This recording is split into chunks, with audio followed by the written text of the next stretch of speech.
Hey everyone, welcome back to my channel. জানি অনেকটা late হয়ে গেল দুর্গাপুজোর ব্লগ দিতে।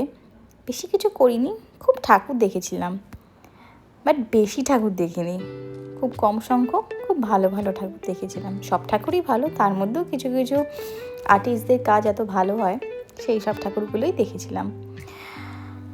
প্রত্যেকদিন বেরিয়েছিলাম রাতের বেলায়, ফিরেছি ওই 4টে নাগাদ 5টা নাগাদ, কারণ পুচকুটা বাড়িতে একা একদম মোটে থাকতে পারে না।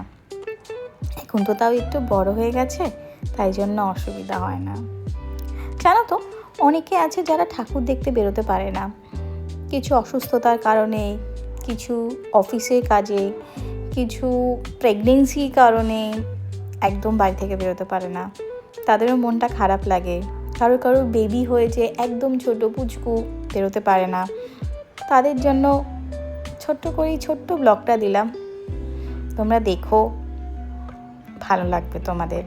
এই দেখতে দেখতেই আমাদের সকাল হয়ে গেছিলো, ভোর ভোর। লাইটিংটা খুব সুন্দর লাগছিল। আর লাস্ট দেখলাম চেতলা অগ্রণী ঠাকুরটা অমায়িক ছিল, অসাধারণ ছিল। সত্যিই মনে হচ্ছিল একটা ব্যাপার আছে। এসব দেখে নিয়ে আমরা সকাল সকাল রওনা দিলাম বাড়ির উদ্দেশ্যে। ভোর হয়ে গেছিলো। চলো, নেক্সট ব্লগে আবার দেখা হবে।